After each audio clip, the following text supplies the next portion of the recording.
ಪಟ್ಟಣದಲ್ಲಿ ಚುನಾವಣಾ ಆಯೋಗವು ಎಸ್ಐಆರ್ ಹೆಸರಿನಲ್ಲಿ ಮತದಾರರ ಪಟ್ಟಿ ಪರಿಷ್ಕರಣೆ ನಡೆಸುವ ಮೂಲಕ ನಾಗರಿಕರ ಮತದಾನದ ಹಕ್ಕನ್ನು ಕಸಿದುಕೊಳ್ಳಲು ಹೊರಟಿರುವುದು ಪ್ರಜಾಪ್ರಭುತ್ವ ವಿರೋಧಿ ನೀತಿಯಾಗಿದೆ ಎಂದು ಕರ್ನಾಟಕ ರಾಜ್ಯ ರೈತ ಸಂಘದ ರಾಜ್ಯ ಕಾರ್ಯಾಧ್ಯಕ್ಷ ವೀರಸಂಗಯ್ಯ ಆಕ್ರೋಶ ವ್ಯಕ್ತಪಡಿಸಿದರು.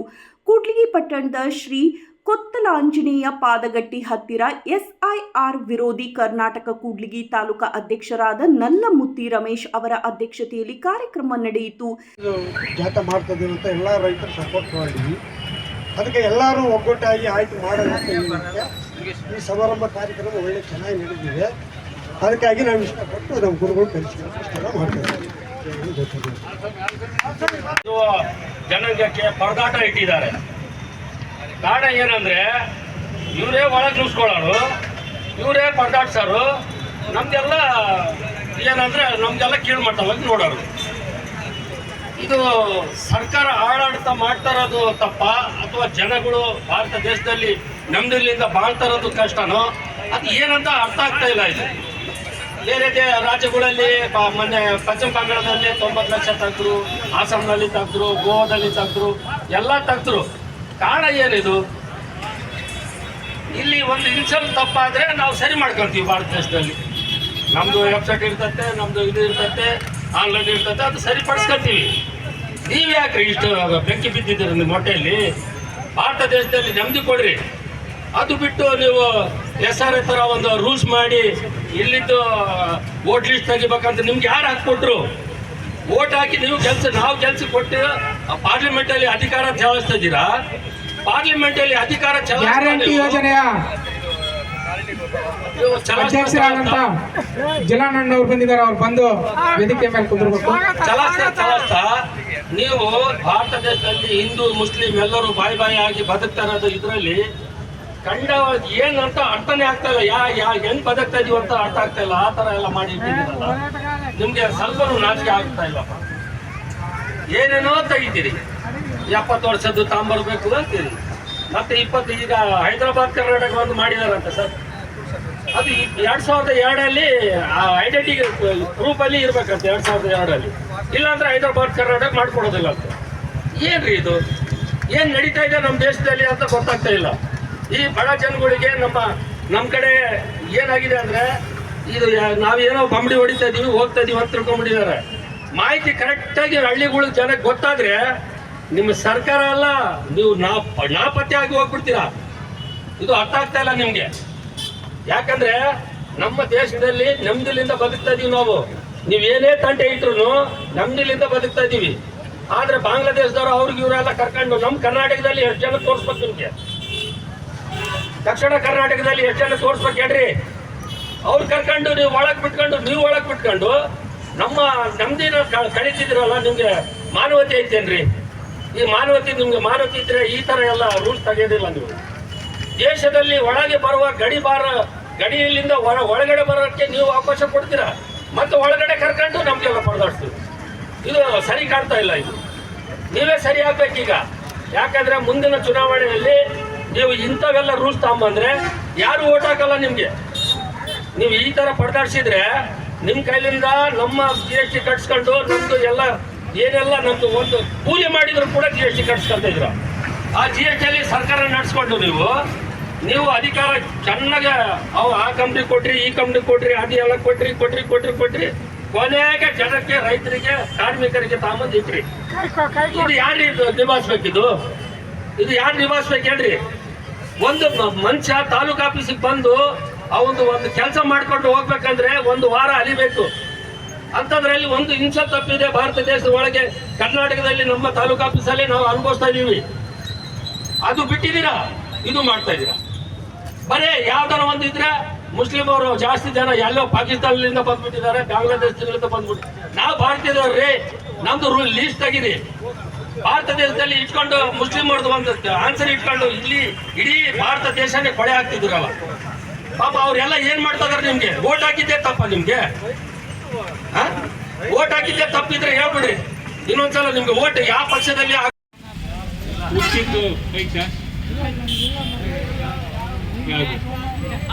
ಆಯ್ತು. ನಿಮ್ಮ ಹೆಸರು ಗೋಣಿಯಪ್ಪ. ನೋಡ್ರಿ ಮಜೆಯಲ್ಲಿ ಇವ್ರ ಹೆಸರು ಗೋಣಿಯಪ್ಪ. ಗೋಣಿಯಪ್ಪ ಅಂತೇಳಿ ಒಂದು ಅಕ್ಷರ ಹೆಚ್ಚು ಕಮ್ಮಿ ಆಗಿದ್ರ ಇತ್ತಿನ ಹೆಸರು ಗೋಣಿಯಪ್ಪ, ಮುಂದೆ ಯಾವ್ದ್ರಾಗ ಬರ್ಕೊಂಡ್ರೆ ಗೋಣಿ ಬಸಪ್ಪ ಅಂತ ಬರ್ಕೊಂಡ್ಬರ್ಕಂತ ಇಟ್ಕೊಂಬಿಡೋದು. ಇದೊಂದು ಹೋಟೆಲ್ ಕಲಾಸ್ ಜಿಲಾನಿ ಗ್ಯಾರಂಟಿ ಅಧ್ಯಕ್ಷರ ನಿಮ್ಮ ಸರ್ಕಾರ ಹೇಳ್ತೀನಿ ಕೊನೆ ಒಂದು ಮಾತು ನೀವು ನೆನ್ಪಿಟ್ಕೊಂಡು ನಿಮ್ಮ ಎಮ್.ಎಲ್.ಎಗೆ ಹೇಳ್ಬೇಕು, ಸರ್ಕಾರಕ್ಕೂ ಹೇಳಿ. ಆಯ್ತು ಸರಿ, ಆಯ್ತು ಓಕೆ. ಎಷ್ಟೋ ಒಂದು ನಿಮಿಷ ಅಲ್ಲ, ನೀವು ಸ್ವಲ್ಪ ಚಾರ್ನ ಕಳಿಸಿರ್ತಾರೆ ಮನೆ ಮುಂದೆ ಬರ್ಕೊಂಬರಕ್ಕೆ. ಓಟು ಲಿಸ್ಟ್ನಾಗ ಇತ್ತಂದು ಜಿಲಾನಿ ಅಂತ ಬರೆದ್ಬಿಟ್ಟು ಜಲಾನಿ ಅಂತ ಬರೆದ್ಬಿಟ್ಟಿರ್ತಾರೆ. ಕಲಾಶಿತ ಓಟಿಲ್ಲ. ಕರ್ನಾಟಕದಲ್ಲಿ ಈಗಾಗಲೇ 1,14,00,000 ಜನರನ್ನ 1,14,00,000 ಓಟನ್ನು ಡಿಲೀಟ್ ಮಾಡಿದ್ದಾರೆ, ಮ್ಯಾಪಿಂಗ್ನಲ್ಲಿ ಬಿಟ್ಟೋಗಿದೆ. ಅವನು ಉಳಿಸ್ಬೇಕಂತಂದ್ರೆ ಹುಟ್ಟಿದ ದಿನಾಂಕ ಕೊಡ್ಬೇಕು. ನಮ್ಮಲ್ಲಿ ಹೆಂಗೈತಿ, ತವ್ರ ಮನೆಯಾಗ ಒಂದು ಹೆಸರಿಟ್ಟಿರ್ತೀವಿ ಹೆಣ್ಮಕ್ಳಿಗೆ. ಆ ಗಂಡನ ಮನೆಗೆ ಹೋಗೋ ಹೊತ್ತಿನ ನಮ್ಮಂಥ ಸ್ವಾಮಿಯರು ಬ್ರಾಹ್ಮಣರು ಕೂತ್ಕೊಂಡು ನಿನಗೆ ಗಣ ಬರಲ್ಲ ಗುಣ ಬರಲ್ಲ, ಇಲ್ಲಿ ಗಂಗಾ ಹೋದ್ರೆ ನಿಂಗವ್ ಅಂತ ಹೆಸರಿಟ್ಕೊಂತಾರೆ. ಅವ್ರು 2 ಹೆಸರು ಆತಾಕಿದ್ವಿ. ಆ 2 ಹೆಸರಿದ್ರೆ ಓಟು ಹೋಗ್ತೀವಿ. ಕರ್ನಾಟಕದಲ್ಲಿ ಈಗಾಗಲೇ 1,14,00,000 ಓಟು ಮ್ಯಾಪಿಂಗ್ನ ಬಿಟ್ಟು ಹೋಗಿರೋದು 50 ಲಕ್ಷ ಜನ ಬರೀ ನಮ್ಮ ತಾಯಿಂದ್ರು ಓಟು, ಹೆಣ್ಮಕ್ಳು ಓಟು. ಇನ್ನು 2ನೇ ಓಟ್ ಯಾರ್ದು ಗೊತ್ತಾ? ಮುಸ್ಲಿಮರು ಓಟು, ಕ್ರಿಶ್ಚಿಯನ್ರು ಓಟು. ಈಗ ಓಟ್ ಉಳಿಸಬೇಕಂತಂದ್ರ 10 ನಮೂನಿ ಕಂಡೀಷನ್ ಮಾಡ್ಯಾರ. 10 ನಮೂನಿ ಕಂಡೀಷನ್, 10 ನಮೂನಿ. ಪಾಸ್ಪೋರ್ಟ್ ಇರಬೇಕು ಅಂತಾರ. ಪಾಸ್ಪೋರ್ಟ್ ನಾವು ಯಾರು ವಿಮಾನ ಹತ್ತೀವೋ ಮರ, ಪಾಸ್ಪೋರ್ಟ್ ಇಲ್ಲ. ಹುಟ್ಟಿದ ದಿನಾಗ ಕೊಡ್ರಿ ಅಂತೀವಿ. ನಾವು ಶಾಲೆಗೆ SSLC ಒಳಗೆ ಫೇಲಾಗಿ ಬಿಟ್ಟಿವಿ, ಇಲ್ಲ. ನಮ್ಮ ಆಧಾರ್ ಕಾರ್ಡನ್ನು ಕಣ್ಣು ನೋಡಿ ಕೈ ಒತ್ತಿ ಈತನೇ ಚನ್ನಬಸಪ್ಪ ಕೈ ಬೊಟ್ಟಿಡ್ಲಿದ್ರು ಕೊನೆಗೆ ಏನು ಮಾಡ್ಯಾರ, ಕಣ್ಣಾಗಾರ ಇಟ್ಕೊಂಡು ಈತನೇ ಚನ್ನಬಸಪ್ಪ ಅಂತೇಳಿ ಆಧಾರ್ ಕಾರ್ಡನ್ನು ಕಾಯಂ ಮಾಡಿ ನಮಗೆ ಆಧಾರ್ ಕಾರ್ಡ್ ಕೊಟ್ಟಿರಲ್ಲಪ್ಪ, ಕಾಯಂ ಏನಪ್ಪ ಅದು ಇದ್ರು ಲೆಕ್ಕಲ್ಲ ಅಂತೆ ಅವರಿಗೆ. ಅಂದ್ರೆ ಇದು ಏನು ಅರ್ಥ ಆಗೋದು ನನಗೆ ಇದು ಕಥೆ. ಅಂದ್ರೆ ಯಾವ ಕಾರಣಕ್ಕಾಗಿ ಸ್ಪೆಷಲ್ ಆಗಿ ವಿಶೇಷವಾದ SIR ಅನ್ನ ತಂದ್ರಿ? ಯಾಕೆ ತಂದ್ರಿ ಅಂದ್ರ ಜನಸಾಮಾನ್ಯರಿಗೆ, ಬಡವರಿಗೆ ಕಷ್ಟ ಕೊಡ್ಬೇಕನ್ನೋದು ಅವರು ಬಹಳ ಮುಖ್ಯ ಉದ್ದೇಶ. ಇದು ಅಕತಿ ಬರ್ತತಿ ಅಂತ ಅಲ್ಲ. ಅಲ್ಲೇ 6.5 ಕೋಟಿ ಜನರನ್ನ ಓಟಿನಿಂದ ತೆಗೆದಾಕ್ಬಿಟ್ಟಾರ. ಭಾರತದಲ್ಲಿ ಎಷ್ಟು ಜನ ತೆಗೆದಾರ? 6.5 ಕೋಟಿ. ಅವ್ರಿಗೆ ಹೇಳಿದ್ದೇನು? ಬೇರೆ ದೇಶದಿಂದ ಬಂದಿರ್ತಾರ, ಅವ್ರನ್ನ ನಾವು ಹೊರಗೆ ಕಳ್ಸಕ್ಕಾಗಿ ನಾವು ಮಾಡ್ತಾ ಇದೀವಿ. ಎಲ್ಲ ಸರ್ಟಿಫಿಕೇಟ್ ತಗೊಂಡು ಖಾತ್ರಿಯಾಗಿ ಈ ದೇಶದ ನಾಗರಿಕರು ನೀವು ಓಟ್ ಕೊಡ್ತೀವಿ ಅಂತ ಮಾಡ್ತಾ ಇದೀವಿ ಅಂತ ಅವ್ರು ಹೇಳಿದ್ದು. ಎಷ್ಟು ಜನ ಸಿಕ್ಕರು? ಅದನ್ನ ಇವ್ರು ಮಾಡಕ್ ಬರಲ್ಲ, ಚುನಾವಣೆ ಕಮಿಷನ್ ಮಾಡಕ್ ರೂಲ್ಸ್ ಇಲ್ಲ. ಮತ್ತೆ ಪೊಲೀಸ್ ಇಲಾಖೆ ಕೊಟ್ಟರು. ಪೊಲೀಸ್ ಇಲಾಖೆ ಅದನ್ನೆಲ್ಲ ಪರಿಶೀಲಿಸಿದ್ರು, ಕೊಡ್ಲಿಲ್ಲ. ಆಗೇನ್ ಮಾಡಿದ್ರು? ಒಂದು ಓಟಿಗಾಗಿ ಲಕ್ಷಾಂತರ ರೂಪಾಯಿ ಖರ್ಚು ಮಾಡಿಕೊಂಡು ಸುಪ್ರೀಂ ಕೋರ್ಟಿಗೆ ಹೋದ್ರು. ಸ್ವಾಮಿ, ಇಡೀ ಶ್ರೇಷ್ಠ ನ್ಯಾಯಾಲಯ ಭಾರತದ್ದು, ನಾವು ಏನು ಕಾನೂನು ಮಾಡಿರಿ ಆ ಕಾನೂನು ಮಿತಿಯಲ್ಲಿ ನಾವು ನಮ್ಮ ಸರ್ಟಿಫಿಕೇಟ್ ಕೊಟ್ಟಿವಿ, ಅಲ್ಲಿ ಒಪ್ಪಿ ಓಟ್ ಕೊಟ್ಟಲ್ಲ ನಮಗೆ, ನೀವು ನಮಗೆ ಮತದಾನ ಮಾಡಕ ಓಟು ನಮಗೆ ಕೊಡ್ರಿ ಅಂತೇಳಿ 27 ಲಕ್ಷ ಜನ ಹೋದ್ರು. ಸರ್ ಏನಾಯ್ತು? 27 ಲಕ್ಷ ಜನರನ್ನ ಸುಪ್ರೀಂ ಕೋರ್ಟಲ್ಲಿ ಇಟ್ಕೊಂಡು ಜಡ್ಜು ಇನ್ನು 19 ದಿನ ಚುನಾವಣೆ ಮುಂದೈತಿ ಪಶ್ಚಿಮ ಬಂಗಾಳ. ಏನ್ ಮಾಡ್ಬೇಕಾಗಿತ್ತು? ಸ್ಪೆಷಲ್ ಬೆಂಚ್ ಮಾಡಿ 27 ಲಕ್ಷ ಜನರ ಅರ್ಜಿಯನ್ನು ಪರಿಶೀಲನೆ ಮಾಡಬೇಕಾಗಿತ್ತು ಒಂದು, ಇಲ್ಲ ಚುನಾವಣೆಯನ್ನು ಮುಂದೂಡಬೇಕಾಗಿತ್ತು ಒಂದು. ಅದೇನು ಮಾಡ್ದೇ ನಾನೇ ಪರಿಶೀಲಿಸಿದಂಥ ಒಬ್ಬ ಜಡ್ಜು 1317 ಜನರನ್ನು ಪರಿಶೀಲಿಸಿ ನೀವು ಓಟ್ ಹಾಕ್ಬೋದು ಅಂತ ಕಳಿಸ್ಕೊಟ್ಟ. ಇನ್ನು ಉಳಿದಿರ್ತಕ್ಕಂಥ 26 ಲಕ್ಷದ ಎಷ್ಟು ಜನ ಉಳಿದ್ರು? 26,98,000 ಜನ ಉಳಿದ್ರಲ್ಲ, ಇವ್ರಿಗೆ ಏನಂತ ಬರ್ಕೊಟ್ಟು ಗೊತ್ತಾ ಜಡ್ಜ್ಮೆಂಟ್? ಮುಂದಿನ ಚುನಾವಣೆಗೆ ಓಟ್ ಹಾಕ್ಬೋದು, ನೀವು ಈಗ ಬಿಟ್ಬಿಡ್ರಿ ಅಂದ. ಸರಿ ಆಯ್ತು, ಒಂದು ಚುನಾವಣೆ ಓಟ್ ಹಾಕೋದು ನಮ್ಮ ನೆನಪನ್ನು ಗಂಟು ಹೋಗೋದಲ್ಲ, ಆಯ್ತು ಬಿಡಪ್ಪ ಅಂತ ಜನ ಸೋಮನ ಆದರು. ಪಶ್ಚಿಮ ಬಂಗಾಳ ಚುನಾವಣೆ ನಡೀತು, ಸರ್ಕಾರ ಬಂತು.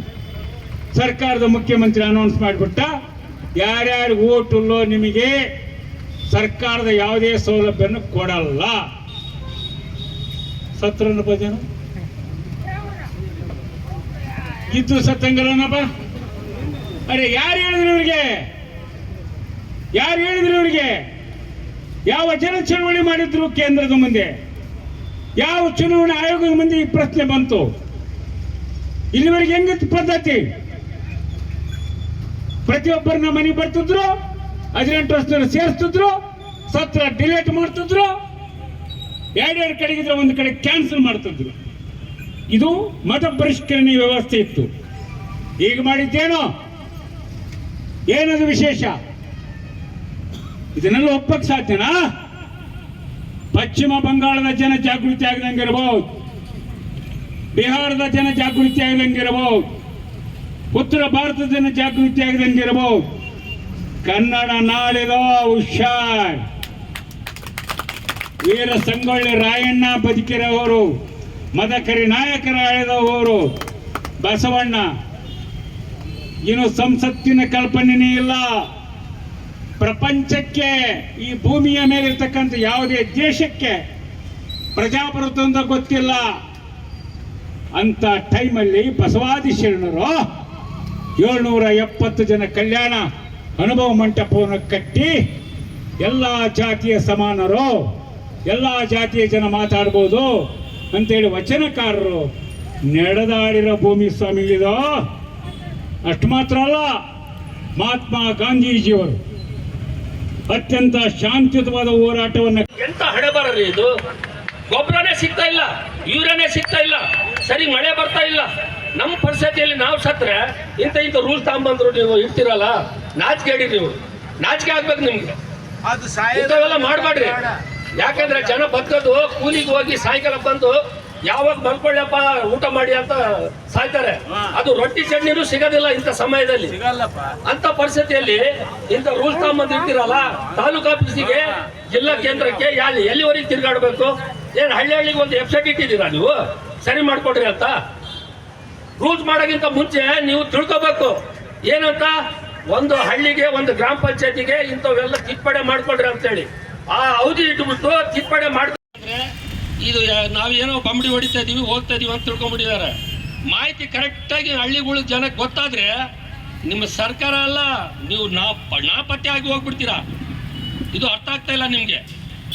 ಯಾಕಂದ್ರೆ ನಮ್ಮ ದೇಶದಲ್ಲಿ ನೆಮ್ಮದಿಲಿಂದ ಬದುಕ್ತಾ ಇದೀವಿ ನಾವು. ನೀವು ಏನೇ ತಂಟೆ ಇಟ್ರು ನೆಮ್ಮದಿಲಿಂದ ಬದುಕ್ತಾ ಇದೀವಿ. ಆದರೆ ಬಾಂಗ್ಲಾದೇಶದವರು ಅವ್ರಿಗೆ ಇವರೆಲ್ಲ ಕರ್ಕೊಂಡು ನಮ್ಮ ಕರ್ನಾಟಕದಲ್ಲಿ ಎಷ್ಟು ಜನ ತೋರಿಸ್ಬೇಕು ನಿಮಗೆ? ದಕ್ಷಿಣ ಕರ್ನಾಟಕದಲ್ಲಿ ಎಷ್ಟು ಜನ ತೋರಿಸ್ಬೇಕು ಹೇಳ್ರಿ? ಅವ್ರು ಕರ್ಕೊಂಡು ನೀವು ಒಳಗೆ ಬಿಟ್ಕೊಂಡು ನಮ್ಮ ನೆಮ್ಮದಿನ ಕಳೀತಿದ್ದೀರಲ್ಲ. ನಿಮಗೆ ಮಾನವತೆ ಐತೇನ್ರಿ? ಈ ಮಾನವತೆ ನಿಮಗೆ ಮಾನವತೆ ಇದ್ದರೆ ಈ ಥರ ಎಲ್ಲ ರೂಲ್ಸ್ ತೆಗೆಯೋದಿಲ್ಲ ನೀವು. ದೇಶದಲ್ಲಿ ಒಳಗೆ ಬರುವ ಗಡಿಯಲ್ಲಿಂದ ಒಳಗಡೆ ಬರೋಕ್ಕೆ ನೀವು ಅವಕಾಶ ಕೊಡ್ತೀರಾ, ಮತ್ತು ಒಳಗಡೆ ಕರ್ಕೊಂಡು ನಮಗೆಲ್ಲ ಪರದಾಡ್ತೀವಿ. ಇದು ಸರಿ ಕಾಣ್ತಾ ಇಲ್ಲ. ಇದು ನೀವೇ ಸರಿ ಆಗ್ಬೇಕೀಗ. ಯಾಕಂದರೆ ಮುಂದಿನ ಚುನಾವಣೆಯಲ್ಲಿ ನೀವು ಇಂಥವೆಲ್ಲ ರೂಲ್ಸ್ ತಗೊಂಬಂದ್ರೆ ಯಾರು ಓಟ್ ಹಾಕಲ್ಲ ನಿಮಗೆ. ನೀವು ಈ ಥರ ಪರದಾಡ್ಸಿದ್ರೆ ನಿಮ್ಮ ಕೈಲಿಂದ ನಮ್ಮ ಭಾಷೆ ಕೂಡ ಭಾಳ ಸಮರ್ಥನೆ ಮಾಡ್ತಾರೆ. ಸಿಂಪಲ್. ನಿಮಗೆ ಹುಟ್ಟಿದ ಸರ್ಟಿಫಿಕೇಟ್ ಎಷ್ಟು ಜನರಿಗೆ ಐತಿ? ಕೈ ಎತ್ತರಿ. ಬರ್ತ್ ಸರ್ಟಿಫಿಕೇಟ್ ಅಂತ ಕೈಯಿಲ್ಲ. ಹುಟ್ಟಿದ್ದು ಐತಾ? ಯಾವುದು? ಆಯ್ತು. ನಿಮ್ಮ ಹೆಸರು? ಭಾರತ ಜೈ ಜೈ ಭಾರತ ಜೈ ಭಾರತ ಜೈ ಜೈ ಭಾರತ. ಭಾರತವೆಂದರೆ ತ್ರಿವರ್ಣ ಧ್ವಜವು, ಗಡಿಯು ಗಡಿಯೊಳಗಿನ ನೆಲವು, ಗಡಿಯು ಗಡಿಯೊಳಗಿನ ನೆಲವು, ನೆಲ ಜಲ ಜಲ ಸಂಬಂಧವ ಬೆಸವ ಸಂವಿಧಾನದ ಆಶಯವು, ಸಂವಿಧಾನದ ಆಶಯವು, ಸಂವಿಧಾನದ ಆಶಯವು. ಈಗ ಮತ ಪರಿಶೀಲನೆ ಮಾಡಬೇಕು ಬೇಡ ಅಂತ ನಾವು ಯಾವತ್ತೂ ಹೇಳಲಿಲ್ಲ. ಅದು ಹೆಂಗಿತ್ತು ಮೊದಲು ಯಾವ ಥರ ಪರಿಷ್ಕರಣೆ ಇತ್ತು, ಈಗ ಯಾವ ರೀತಿಯಲ್ಲಿ ನಡೀತಿದೆ ಅನ್ನೋದನ್ನ ನಾವು ಬಹುಮುಖ್ಯವಾಗಿ ಅರ್ಥ ಮಾಡ್ಕೊಳ್ಬೇಕಾಗಿದೆ. ಇವಾಗ ಪ್ರತಿ ಸತಿ ಹೆಂಗೆ ಇರ್ತಿತ್ತು ಅಂದರೆ ಸತ್ತವರದು ಡಿಲೀಟ್ ಮಾಡೋದು, ಮತ್ತು ಈಗ 18 ವರ್ಷ ಮೇಲಿರೋರನ್ನ ಆ ಮತಪಟ್ಟಿಯಲ್ಲಿ ಸೇರಿಸುವಂಥದ್ದು ನಡೀತಾ ಇತ್ತು. ಇವಾಗ SIR ಅಂತ ಬಂದು ಇವತ್ತು ನಿಮಗೆಲ್ಲರ ಕಡೆ ತುಂಬ ಜನ ಅಣ್ಣಂದಿರಿಗೆ ಗೊತ್ತಿರಬೇಕು, TV ನೋಡ್ತಿರ್ಬೇಕು, ನ್ಯೂಸ್ ನೋಡ್ತಿರ್ಬೇಕು, ಪತ್ರಿಕೆಯನ್ನು ಓದ್ತಾ ಇರ್ಬೋದು. ಈ ಬೆಂಗಾಳದಲ್ಲಿ, ಮಹಾರಾಷ್ಟ್ರದಲ್ಲಿ, ತಮಿಳುನಾಡು, ಕೇರಳದಲ್ಲಿ ಯಾವ ರೀತಿಯಲ್ಲಿ ಈ SIR ಬಂದು ಎಷ್ಟು ಜನರ ಓಟುಗಳನ್ನು ಡಿಲೀಟ್ ಮಾಡಿದ್ದಾರೆ ಅಂದರೆ ಜೀವಂತವಾಗಿ ಇರೋವಂಥವ್ರದ್ದೇ ಓಟುಗಳನ್ನ ಲಕ್ಷಾಂತರ ಗಟ್ಟಲೆಯಲ್ಲಿ ಡಿಲೀಟ್ ಮಾಡಿದ್ದಾರೆ. ಇವತ್ತು ಆ ವೋಟರ್ ಯಾರು ಫಲಾನುಭವಿಗಳಿದ್ದಾರೋ ಅವರು ಇವತ್ತು ಕೋರ್ಟು ಮನೆಗೂ ಅಡ್ಡಾಡ್ತಾ ಇದ್ದಾರೆ. ಯಾಕಪ್ಪ ಅಂತಂದರೆ ಇವತ್ತು ಬರೀ ಒಂದು ಓಟು ಡಿಲೀಟ್ ಆಗ್ತಿದೆ ಅಂತ ಮನಸ್ಸಲ್ಲಿ ಅಂದ್ಕೊಳ್ಬೇಡಿ. ಈ ಓಟ್ ಯಾರು ನಮಗೆ ಕೊಟ್ಟದ್ದಲ್ಲ, ಬಾಬಾ ಸಾಹೇಬ್ ಅಂಬೇಡ್ಕರ್ ಸಂವಿಧಾನದಲ್ಲಿ ನಮಗೆ ಸಿಕ್ಕಿರುವಂಥದ್ದು. ಇದು ಯಾವುದೋ ರಾಜಕೀಯ ಪಕ್ಷದವ್ರು ನಮ್ಗೆ ಓಟಿನ ಅಧಿಕಾರ ಕೊಟ್ಟಿದ್ದಲ್ಲ. ಹಂಗಾಗಿ ನಾವು ಇದನ್ನು ಫಸ್ಟಾಗಿ ತಿಳ್ಕೊಳ್ಬೇಕು. ಯಾವುದೇ ರೀತಿಯಲ್ಲಿ ಈ ಒಂದು ಓಟನ್ನು ಡಿಲೀಟ್ ಆಗೋಕ್ಕೆ ನಾವು ಬಿಡದೇ ಇರೋ ರೀತಿಯಲ್ಲಿ ನಮ್ಮ ಕರ್ನಾಟಕದಲ್ಲಿ ಈ SIR ಆಟ ನಡೆಯೋದಿಲ್ಲ. ಮತ ಪರಿಶೀಲನೆ ಮಾಡೋದು ಯಾವಾಗೂ ಹೆಂಗೆ ಪರಿಶೀಲನೆ ಮಾಡ್ತಾರೋ ಅದೇ ರೀತಿಯಲ್ಲಿ ಇರಬೇಕು. ಜನರ ಮುಂದುಗಡೆನೇ ಅದು ಆಗಬೇಕು. ಪ್ರತಿಯೊಬ್ಬರ ಮನೆಗೂ ಹೋಗಬೇಕು. ಒಂದು ದಿವಸ ಅವ್ರ ಮನೇಲಿ ಈಗ ನಮ್ಮವರು ಎಲ್ಲರೂ ಹೆಂಗಿದೆ ಅಂದರೆ ತುಂಬ ಜನ ಬೇರೆ ಊರುಗಳಿಗೆ ದುಡಿಯೋಕೆ ಹೋಗ್ತಿದ್ದಾರೆ. ಈಗ ಇಲ್ಲಿ ಮಳೆ ಇಲ್ಲ, ನಮ್ಮ ರೈತರಿಗೆ ಬೆಳೆ ಬೆಳೆಯೋಕ್ಕಿಲ್ಲ. ಹಂಗಾಗಿ ಏನಂತಂದರೆ ನಾವು ವಲಸೆ ಹೋಗ್ತಾ ಇದೀವಿ. ಬೆಂಗಳೂರು ಅಂತ ಜಾಗದಲ್ಲಿ ತುಂಬ ಜನ ಈ ಕಡೆಯವರು, ಬಳ್ಳಾರಿ ಜಿಲ್ಲೆಯವರು ತುಂಬ ಜನ ಬಂದಿದ್ದಾರೆ. ಕಟ್ಟಡ ಕಾರ್ಮಿಕರಾಗಿ ಕೆಲಸ ಮಾಡ್ತಿದ್ದಾರೆ, ಮನೆ ಕೆಲಸಕ್ಕೆ ಹೋಗ್ತಿದ್ದಾರೆ. ಇವತ್ತು ಅವ್ರಿಗೆ ಏನು ಗೊತ್ತು SIR ಅಂದ್ರೆ ಏನು, ಎಲ್ಲಿ ನಡೀತಿದೆ, ಏನು ಮಾಡ್ತಾರೆ ಅಂತ ಇವತ್ತವ್ರಿಗೆ ಕೂಡ ಗೊತ್ತಿಲ್ಲ. ಅವ್ರು ಇಲ್ಲದ ಟೈಮಲ್ಲಿ ಮನೆಗಳಿಗೆ ಬಂದು ನಾವು ಸರ್ವೆ ಮಾಡಿದ್ವಿ, ಅವ್ರ ಮನೇಲಿ ಯಾರು ಇಲ್ಲ, ಹಂಗಾಗಿ ಅವ್ರಿಗೂ ಓಟು ಡಿಲೀಟ್. ಹಂಗಾದ್ರೆ ನಾವು ಯಾರಪ್ಪ, ನಾವು ಎಲ್ಲಿ ಹೋಗ್ಬೇಕು? ನಮ್ಗೆ ವೋಟಿನ ID ಇಲ್ಲ ಅಂದ್ರೆ ನಾವು ಈ ದೇಶದವ್ರು ಅಲ್ಲ ಅಂತ ಅವ್ರು ಹೇಳ್ತಿದ್ದಾರೆ. ಸರ್ಕಾರದವರು, ಕೇಂದ್ರ ಸರ್ಕಾರ ಹೇಳ್ತಿದೆ. ನೀವು ಹೌದು ಈ ದೇಶದವ್ರು ಅಂದ್ರೆ ನಮ್ದು ಒಂದು ಇನ್ಸಿಲ್ ಚೇಂಜ್ ಆಗಿತ್ತು. ಒಂದು ಇನ್ಸಿಲ್ ನಮ್ಗೆ ಯಾರಿಗೆ ಎಲ್ರಿಗೂ ಓದು ಬರಲ್ಲ ಅಲ್ವಾ? ನಾವೆಲ್ಲ ಹಳ್ಳಿಯವರು, ರೈತರು, ದುಡ್ಕೊಂಡು ತಿನ್ನೋರು. ಈಗ ನಮ್ಮ ಮಕ್ಕಳಿಗೆ ಎಜುಕೇಶನ್ ಕೊಡ್ತಿದ್ದೀವಿ. ನಮ್ದು ಡೀಟೇಲ್ಸ್ ಬೇಕಂತಂದ್ರೆ ನಮ್ದು ಒಂದು ಅಕ್ಷರ ತಪ್ಪಾಗಿದ್ರೆ ನಾವು ಮಾಡ್ತಿದ್ದಲ್ಲ, ನಾವು ಹೋಗಿ ಕಂಪ್ಯೂಟರ್ ಸಿಸ್ಟಮಲ್ಲಿ ಅವ್ರು ಏನು ಹೇಳ್ತಾರೆ ಕೇಳಿದ್ರೆ ನಾವು ಉತ್ತರ ಕೊಡ್ತೀವಿ, ಅವ್ರಿಗೆ ಮಾಡಿ ಕೊಡ್ತಾರೆ. ಅದ್ರಾಗ ಸ್ಪೆಲ್ಲಿಂಗ್ ತಪ್ಪಾಗಿದೆಯಾ ಕರೆಕ್ಟ್ ಆಗಿದೆ ಅಂತ ನಮ್ಗೆ ಹೆಂಗೆ ಗೊತ್ತಾಗಬೇಕು? ಈಗ ಓದ್ತಾರಾಗಿದ್ರೆ ಇಲ್ಲ ನೀವು ಮಾಡಿದ ಸ್ಪೆಲ್ಲಿಂಗ್ ಮಿಸ್ಟೇಕ್ ಇದೆ ಅಂತ ನಾವು ಅವಾಗ ತಿದ್ದುಪಡಿ ಮಾಡ್ತೀವಿ ಅಲ್ವಾ? ಈಗ ನಮ್ಗೆ ಅದು ಗೊತ್ತಿಲ್ಲ. ಈಗ ನೀವು ಬಂದ್ಬಿಟ್ಟು ಈ ನಮ್ಮ ಐಡೆಂಟಿ ಕಾರ್ಡಲ್ಲಿ ನಿಮ್ಮ ಇದರಲ್ಲಿ ಏನು ಒಂದು ಇಂಟರ್ನೆಟಲ್ಲಿ ಹಾಕಿಬಿಟ್ಟು ಇವ್ರದ್ದು ಕರೆಕ್ಟ್ ಇದೆ ಅಂತ ಚೆಕ್ ಮಾಡಿದ್ರೆ ಒಂದೇ ಒಂದು ಸ್ಪೆಲ್ಲಿಂಗ್ ಮಿಸ್ಟೇಕ್ ಇದ್ರು ಇವ್ರು ಅಲ್ಲ ಅಂತ ರಿಜೆಕ್ಟ್ ಮಾಡ್ತಿದ್ದಾರೆ. ಹೌದು ಸ್ವಾಮಿ, ಈ Aadhaar card, voter ID, PAN card, ಇವೆಲ್ಲ ದಾಖಲೆ ಇವು ಪ್ರತಿಯೊಬ್ಬರಿಗೆ ಇರ್ಬೇಕಂತ ನೀವೇ ಹೇಳಿದ್ರಿ. ನೀವು ಹೇಳಿದಕ್ಕೆ ನಾವು ಎಷ್ಟೋ ಲೈನ್ಗಳಲ್ಲಿ ನಿಂತ್ಕೊಂಡು ಈಗಲೂ ಕೂಡ ಬ್ಯಾಂಕಿಗೆ ಹೋಗಿ ನೀವು ಏನಾದ್ರೂ ಒಂದು ಬ್ಯಾಂಕ್ ಅಕೌಂಟ್ ಓಪನ್ ಮಾಡ್ಬೇಕಂದ್ರೆ ನಿಮಗೆ ಪ್ಯಾನ್ ಕಾರ್ಡ್ ಇಲ್ದಾನೆ ನಾವು ಬ್ಯಾಂಕ್ ಅಕೌಂಟ್ ಓಪನ್ ಮಾಡಲ್ಲ ಅಂತ ಹೇಳ್ತಾರೆ. ಸ್ವಾಮಿ ಹಂಗಾರೆ ಇದು ದಾಖಲೆ ಅಲ್ವಾ? ನೀವು ಕೇಳ್ತಿರೋ ದಾಖಲೆ ತಾನೇ? ಇದು ಒಂದು ದಾಖಲೆ ಅಲ್ಲ ಅಂತ ಹೆಂಗೆ ಹೇಳ್ತೀರಿ? ಹಂಗಾರೆ ದಾಖಲೆ ಅಂದ್ರೆ ನಿಮ್ಮ ಅರ್ಥದಲ್ಲೇನು? ನಾವು ಇವ್ರು ಹೇಳೋದೆಲ್ಲ ID ಕಾರ್ಡ್ ನಾವು ಮಾಡ್ಕೊಳ್ಕೊ. ಫಸ್ಟು ವೋಟರ್ ID ಆಯಿತು, ಆಧಾರ್ ಕಾರ್ಡ್ ಆಯಿತು, ಈಗ ಬ್ಯಾಂಕಿಗೆ ಬೇಕಾಗಿದ್ದಂಥದ್ದು ಒಂದು ಪ್ಯಾನ್ ಕಾರ್ಡ್ ಬೇಕು. ಈಗ ಏನು ಹೇಳ್ತಾರೆ, ಎಲೆಕ್ಷನ್ ಟೈಮಲ್ಲಿ ನಿಮ್ಮದು ಬರ್ತ್ ಸರ್ಟಿಫಿಕೇಟ್ ಅಂದರೆ ನಾವು ಹುಟ್ಟಿದ ದಿನ ಬೇಕು. ನಾವು ಹುಟ್ಟಿದ ದಿನದ್ದು ಇದು ಇಲ್ಲ ಅಂತಂದರೆ ನಾವು SLC ಕೊಡ್ಬೇಕಂತ. ನಾವು ಯಾರೋ SLCವರೆಗೂ ಓದಿದ್ವಿ, ಅವಾಗ 1ನೇ ಕ್ಲಾಸ್ ಓದೋದು ನಮ್ಗೆ ದೊಡ್ಡ ಕಷ್ಟ ಅಲ್ವಾ? ಇನ್ನು SLC ಕಾರ್ಡ್ ಇದನ್ನೆಲ್ಲಿ ಮಾರ್ಕ್ಸ್ ಕಾರ್ಡ್ ನಾವು ಎಲ್ಲಿ ತರ್ತೀವಿ? ಹಂಗಾಗಿ ಈಗ ಅದಿಲ್ಲ ಅಂದರೆ ಪಾಸ್ಪೋರ್ಟ್ ತರ್ಬೇಕಂತ. ನಾವು ಯಾರಪ್ಪ ಪಾಸ್ಪೋರ್ಟ್ ವಿಮಾನಲ್ಲಿ ಹೋಗೋರು ಯಾರು? ಎಷ್ಟು ಜನ ಇದೀವಿ ನಾವು ಇವರಲ್ಲಿ? ಯಾರು ಹೇಳ್ರಿ? ಅವ್ರು ಕೇಳ್ತಿದ್ದಾರೆ ನಮ್ಮ ಹತ್ರ ದಾಖಲೆ ಮೂರ್ಖಗಳು, ಅವ್ರ ಹತ್ರ ಇದೆ, ಅವ್ರು ಕೊಟ್ಕೊಳ್ಳಿ. ನಾವು ಯಾರು ವಿಮಾನದಲ್ಲಿ ಪಾಸ್ಪೋರ್ಟ್ ಇರೋದ್ರಲ್ಲಿ ಯಾರು ಪಾಸ್ಪೋರ್ಟ್ ಇಟ್ಕೊಂಡಿದೀವಿ? ನಾವು ಹೆಂಗೆ ಕೊಡ್ಬೇಕು ಅವ್ರಿಗೆ ಅಲ್ವಾ? ನಾವು ಇದನ್ನ ಪ್ರಶ್ನೆ ಮಾಡ್ಬೇಕಣ್ಣ. ನಾವು ಇದಕ್ಕೆ ಮೊದಲು ಬ್ರಿಟಿಷರನ್ನ ಓಡಿಸ್ಬೇಕಾದರೆ ನಮಗೆ ಯಾವುದೇ ವೋಟು ID ಏನು ಯಾವುದೂ ಇರಲಿಲ್ಲ. ನಾವು ಇಲ್ಲಿಂದ ಬ್ರಿಟಿಷರನ್ನ ತೊಲಗಿಸಿದ್ದೀವಿ. ಅದೇ ಥರ ಅಧಿಕಾರದಲ್ಲಿರೋಂಥ ಯಾವುದೇ ಸರ್ಕಾರ ಆಗಿರಲಿ, ಇದು ಸ್ಟೇಟ್ ಗೌರ್ಮೆಂಟ್ ಅದರಂಥ SIR ಆಗಿರಲಿ, ನೀವು ಜನರ ಬದುಕಿನ ನಡುವೆ, ಅವರ ಜೀವನದ ನಡುವೆ ನೀವು ಆಟ ಆಡುವ ಮಾಡುವುದಾದರೆ ಅವರನ್ನು ಅಮಾಯಕರನ್ನು ಈಗ ಎಷ್ಟೋ ಜನ ಕೋರ್ಟಲ್ಲಿ ಅಲಿತಿದ್ದಾರೆ, ಎಷ್ಟೋ ದುಡ್ಡು ಖರ್ಚು ಮಾಡ್ತಾರೆ, ಅವ್ರನ್ನ ಇವತ್ತು ಬೀದಿ ಪಾಲು ಮಾಡ್ತೀರಂತ ಆದರೆ ಇಂಥ SIR ನಮಗೆ ಬೇಡ. ಹಂಗಾಗಿ ನೀವು ಯಾರೇ ಆಗಿದ್ರು ಅಧಿಕಾರದಲ್ಲಿ ತರಕ ನಮಗೂ ಗೊತ್ತು, ಅಧಿಕಾರದಿಂದ ಕೆಳಗಿಳಿಸೋದು ಕೂಡ ನಮ್ಗೆ ಗೊತ್ತು ಅಲ್ವಾ? ಗೊತ್ತಿದೆ ಇಲ್ರಿ ಅಣ್ಣಾರ, ನಿಮ್ಗೆಲ್ಲ ಗೊತ್ತೈತೆ ಇಲ್ವಾ? ಈಗ ಓಟ್ ಹಾಕಿ ಗೆಲ್ಲಿಸ್ತಿದ್ವಿ ನಾವೇ ತಾನೇ. ಅವ್ರು ಸರಿಯಾಗಿ ಕೆಲಸ ಮಾಡಿಲ್ಲ ಅಂದ್ರೆ ಇಳಿಸೋದು ನಮ್ಗೆ ಗೊತ್ತಿದೆಯಾ ಇಲ್ವಾ? ಆ ಕೆಲಸನ ನಾವು ಪ್ರತಿ ಒಂದು ಊರಲ್ಲಿ, ಗ್ರಾಮದಲ್ಲಿ, ಗ್ರಾಮ ಪಂಚಾಯತಿಯಲ್ಲಿ, ತಾಲೂಕ್ ಪಂಚಾಯತಿಯಲ್ಲಿ, ಜಿಲ್ಲಾ ಪಂಚಾಯತಿಯಲ್ಲಿ ಕೂಡ ನಾವು ಈ ಒಂದು ಅರಿವಿನ ಪಯಣನ ಮಾಡ್ತಾ ಇದೀವಿ. ಎಲ್ಲರೂ ಕೂಡ ಈ SIR ಬಗ್ಗೆ ತಿಳ್ಕೊಳ್ಬೇಕು. ಒಂದು ಓಟು ಡಿಲೀಟ್ ಆಗುತ್ತೆ ಅನ್ನೋದು ಮಾತ್ರ ಅಲ್ಲ, ಅದ್ರ ಹಿಂದ್ಗಡೆ ಅವ್ರು ಇರೋ ಹುನ್ನಾರಗಳೇನಂದ್ರೆ ನಮಗೆ ಈ ಸರ್ಕಾರದಿಂದ ಅಲ್ವಾ ನಮ್ಮ ಕ್ವಶನ್ ಇರ್ತಲ್ವಾ, ನಾವು ಎಷ್ಟು ದಿವಸ ಎಷ್ಟು ವರ್ಷದಿಂದ ಬದುಕೀವಿ ಅಂತ ನಮ್ಮ ಅಕ್ಕಪಕ್ಕ ಮನೆಗಳಲ್ಲಿ, ನಮ್ಮ ಊರಲ್ಲಿ ಗ್ರಾಮ ಪಂಚಾಯತಿಯಲ್ಲಿ ಕೇಳಿ ತಿಳ್ಕೊಳ್ಳಿ. ನಿಮ್ಗೆ ಗೊತ್ತಿಲ್ಲ ಅಂದ್ರೆ ನೀವು ಹಂಗೆ ಬಂದು ಮನೆಗೆ ಯಾರಿಲ್ಲ ಅಂತ ತಕ್ಷಣ ನೀವು ಹೆಂಗೆ ಓಟ್ ಇದನ್ನ ಡಿಲೀಟ್ ಮಾಡ್ತೀರಾ?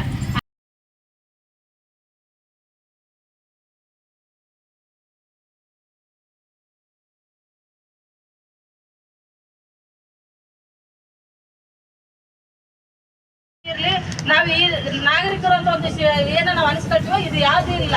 ನಾವು ಹಂಗಾದ್ರೆ ಈ ದೇಶದವರು ಅಲ್ಲ, ನಾವು ಬೇರೆ ದೇಶದಿಂದ ಬಂದಿದ್ವಿ, ನಾವು ನುಸುಳುಕೋರರು ಅಂತ ಹೇಳ್ತಿದಾರೆ. ಆಯ್ತಪ್ಪ, ನೀವು ಬೇರೆ ಕಡೆ ಎಲ್ಲ ಇದು ಮಾಡಿದ್ರಲ್ಲ, ಈಗ ಲಕ್ಷ ಗಟ್ಟಲೆ ತೆಗೆದ್ರಲ್ಲ, ಅದ್ರಿಗೆ ಎಷ್ಟು ಜನ ನುಸುಳುಕೋರಲ್ಲಿ ನೀವು ತೆಗೆದ್ರಿ ಹೇಳ್ಬೇಕಲ್ಲ, ಜನರ ಮುಂದ್ಗಡೆ ಎಲ್ಲರ ಮುಂದೆ ಹೇಳ್ಬೇಕಲ್ಲ. ನೀವು SIR ತಂದಿದ್ರಲ್ವಾ, ಇಷ್ಟು ಜನ ನುಸುಳುಕೋರಿದ್ರು ನಾವು ಅದಕ್ಕೆ ಮಾಡ್ತಿದ್ವಿ ಈ ಸರ್ವೇನಂತ ತರ್ಬೇಕಲ್ಲ, ಎಲ್ಲರ ಮುಂದೆ ಪಬ್ಲಿಕ್ ಮಾಡ್ಬೇಕಲ್ವಾ? ಲಕ್ಷ ಗಟ್ಟಲೆಯಲ್ಲಿ 6 ಜನ ಸಿಕ್ಕಿದ್ದಾರೆ, 6 ಜನದಲ್ಲಿ 3 ಜನ ಸತ್ತೋಗಿದ್ದಾರೆ, ಇನ್ನು 3 ಜನ ಅವ್ರು ಎಲ್ಲೆಲ್ಲೋ ದುಡ್ಕೊಂಡು ತಿನ್ನಕ್ ಹೋಗಿದ್ದಾರೆ. ಅಂಥವ್ರಿಗೋಗಿ ಇಷ್ಟು ಜನರು ವೋಟರ್ ID-ನ ನಾವು ಡಿಲೀಟ್ ಮಾಡ್ತೀವ ಅಲ್ವಾ? ನಮ್ಮ ಕ್ವಶನ್ ಇರ್ತಲ್ವಾ, ನಾವು ಎಷ್ಟು ದಿವಸ ಎಷ್ಟು ವರ್ಷದಿಂದ ಬದುಕಿ ಅಂತ ನಮ್ಮ ಅಕ್ಕಪಕ್ಕ ಮನೆಗಳಲ್ಲಿ, ನಮ್ಮ ಊರಲ್ಲಿ ಗ್ರಾಮ ಪಂಚಾಯತಿಯಲ್ಲಿ ಕೇಳಿ ತಿಳ್ಕೊಳ್ಳಿ. ನಿಮ್ಗೆ ಗೊತ್ತಿಲ್ಲ ಅಂದ್ರೆ ನೀವು ಹಂಗೆ ಬಂದು ಮನೆಗೆ ಯಾರಿಲ್ಲ ಅಂತ ತಕ್ಷಣ ನೀವು ಹೆಂಗೆ ವೋಟರ್ ಇದನ್ನ ಡಿಲೀಟ್ ಮಾಡ್ತೀರಾ? ಆ ಅಧಿಕಾರ ಈ ಚುನಾವಣಾ ಆಯೋಗಕ್ಕೂ ಇಲ್ಲ ಅನ್ನೋದನ್ನ ನಾವು ತಿರಸ್ಕರಿಸ್ಬೇಕು. ಇದು ಅಷ್ಟೇ ಅಂತ ನಾವು ದಾಖಲೆಗಳನ್ನೆಲ್ಲ ಕರೆಕ್ಟಾಗಿ ಕೊಟ್ರೆ ನೀವು ನಮ್ಗೆ ವೋಟ್ ಹಾಕಕ್ ಬಿಡ್ತೀರ ಅಂತ ಕೇಳಿದ್ರೆ ಚುನಾವಣಾ ಆಯೋಗ ಹೇಳ್ತದೆ ಹಂಗ್ ಬಿಡಕ್ಕಾಗಲ್ಲ, ಅದು ನಮ್ಗೆ ಗೊತ್ತಿಲ್ಲ, ನಾವು ಬಿಡಲ್ಲ ಅಂದ್ರೆ ದಾಖಲೆ ಎಲ್ಲ ಈಗ ಕೆಲವೊಬ್ರು ಕೊಡ್ಬೋದು, ಏನೋ ಕಷ್ಟಪಟ್ಟು ಏನೋ ಮಾಡಿ ಯಾರ್ದೋ ಕಾಲೋ ಕೈಯೋ ಬಿದ್ದು ಏನೋ ದಾಖಲೆಗಳನ್ನ ರೆಡಿ ಮಾಡ್ಬೋದು, ಮಾಡಿದ್ರು ಕೂಡ ಅವ್ರಿಗೆ ನಮ್ಗೊಂದು ವೋಟ್ ಹಾಕಕ್ಕೆ ಕೊಡ್ತಾರ? ಅದಕ್ಕೂ ಇನ್ನೂ ಸ್ಪಷ್ಟ ಅವ್ರ ಉತ್ತರ ಇಲ್ಲ, ಕೊಡಲ್ಲ ಅಂತ ಹೇಳ್ತಿದ್ದಾರೆ. ಹಂಗಾಗಿ ಈ ತರ ಒಂದು SIR ಅನ್ನ ನಾವು ಎಲ್ಲರೂ ಕೂಡ ಖಂಡ ತುಂಡವಾಗಿ ವಿರೋಧಿಸ್ಬೇಕು. ಯಾರೇ BLಗಳು ಯಾರು ಬಂದ್ರು ಕೂಡ ಕರೆಕ್ಟ್ ಆಗ ಅವ್ರು ಕೇಳೋಂಥ ಮಾಹಿತಿಗಳನ್ನು ಕೊಡ್ರಿ. ಯಾರಿಗೆ ಆಗಿಲ್ಲ ಅಂತಂದ್ರೆ ಇಲ್ಲಿ ಲೋಕಲ್ ಲೀಡರ್ಗಳು ಯಾರಿದಾರ ಅವ್ರ ಗಮನಕ್ಕೆ ತನ್ನಿ, ಅವ್ರಿಗೆ ಏನೇನು ಮಾಡ್ಬೇಕು ಅನ್ನೋದನ್ನ ಇಲ್ಲಿ ಏನು ದೊಡ್ಡವರಿದ್ರು ಅದನ್ನ ಮಾತಾಡ್ಕೊಂಡಿದ್ದು ಮಾಡಿದ್ರೆ ಅದು ಇಲ್ಲೇ ಸಾಧ್ಯ ಆದ್ರೆ ಇಲ್ಲೇ ಮಾಡಿ. ಅಂಥದ್ದು ಏನು ಆಗಿಲ್ಲ ಅಂತಂದ್ರೆ ವೀರಸಂಘ ಸರ್ ಜೊತೆಗೆ ಮಾತಾಡಿ ಅವರು ಅದನ್ನ ಕನೆಕ್ಟ್ ನಿಮಗೆ ಕೊಡ್ತಾರೆ. ಅದನ್ನ ಏನು ಪ್ರೊಸೆಸ್ ಮಾಡೋಕ್ಕೂ ಸಾಧ್ಯ ಇದೆ, ಎಷ್ಟು ಮಾಡೋಕ್ಕೆ ಸಾಧ್ಯ ಇದೆ ಅಷ್ಟು ಮಾಡೋಣ ಅಂತ ಹೇಳ್ತಾ